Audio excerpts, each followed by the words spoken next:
All right, brother. So you know, just as me and as well as any other ministry leader, that ministry can be hard. Correct? Ministry has its difficulties, its struggles.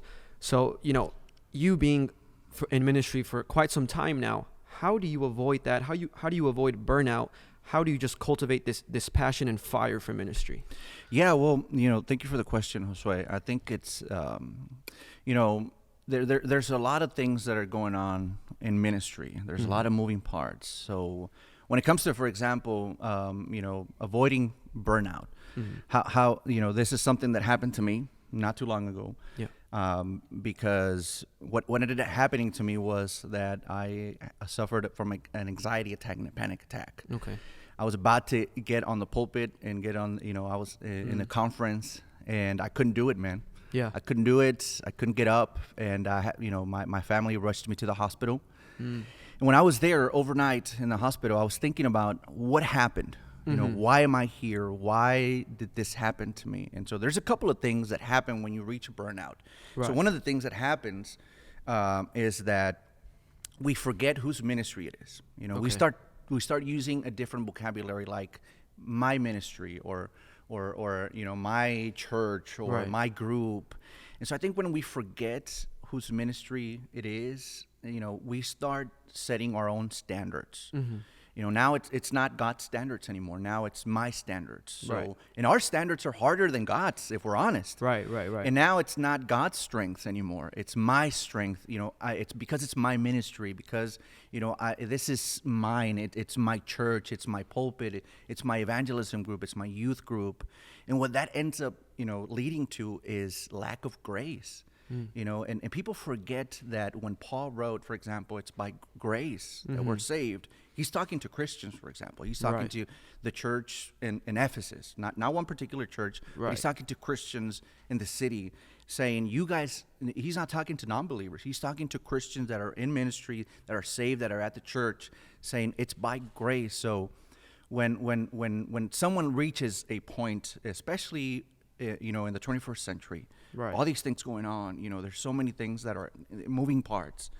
One of the things is that we forget, whose ministry it is. And also, I think we can tie that into the fact that sometimes, aside from forgetting whose ministry it is, we also forget that, when we're in the middle of these moving parts, when we're in the middle of, trying to do the right thing, we forget sometimes where God called us. Right. What is my calling? I like to say, stay in your lane. Like stay in your calling. Right. If God didn't call you to be a pastor, then maybe you shouldn't be a pastor. Right. If Right. God didn't call you to teach, then maybe you should not teach. If God didn't call you to sing, please, for the love of God, don't sing. Right.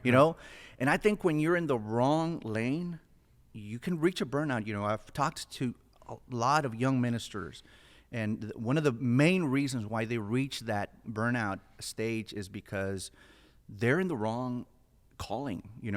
Someone told them, you look good when you're up in the pulpit. Yeah, they probably don't even like to preach. But Right. because someone said to them, you do this right, or I like the way you look here, they're in a ministry where they end up hating it, and it's now a burden. And so, sometimes one could be that we forget whose ministry it is. I know that happened to me when this happened, Right. when I had that episode. Right. It happened that I forgot, it's not mine. It's not my ministry. This is God's.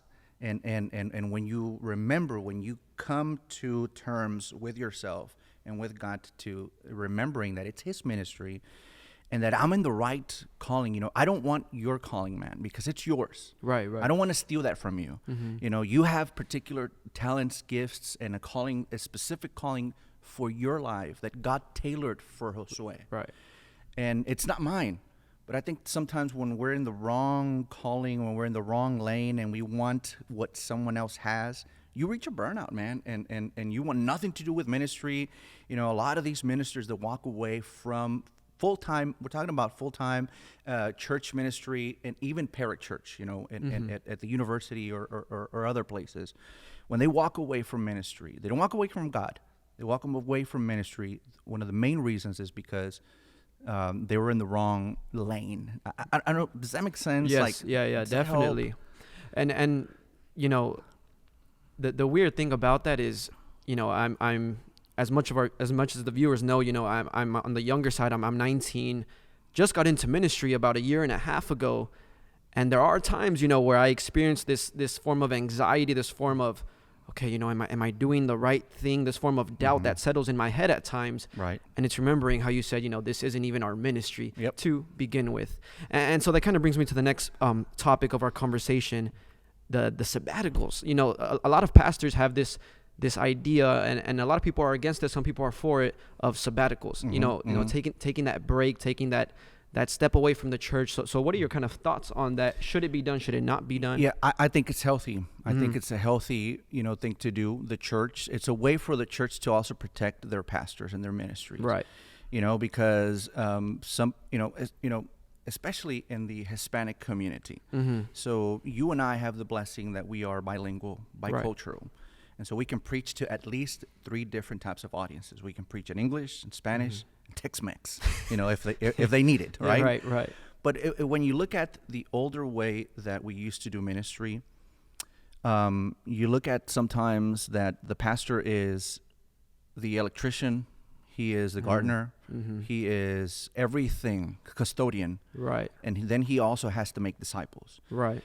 And so when we reach that point, sometimes it's the pastor is our employee, you know, like, and the pastor is taking in a whole bunch of things, and, you know, the making disciples, the making sure that the Great Commission is done at the church. Right.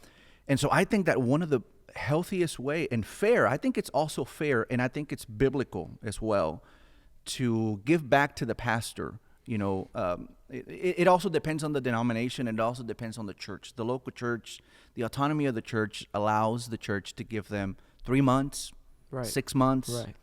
I mean, if they could give you a whole year, man, that'd be great. Right. You know? Yeah. But I think it's great. You know, I heard of a church that, you know, the pastor up in New York, I heard of a church a while back. Pastor reached burnout, and he was done. He said, you know what, I'm done.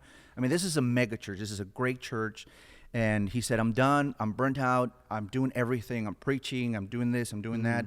And so they gave him 90 days. The church paid for 90-day vacation around the world. Where do you want to go? They asked him and his wife. Wow. Where do you want to go? Yeah. 90 days. We'll pay. We won't bother you. Wherever you want to go, we'll send you. And I was like, wherever you want to go? My gosh, for 90 days.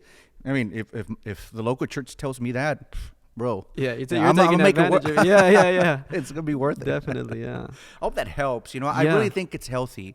You know, I think we're at a stage where we need to realize that even pastors need that break. Right.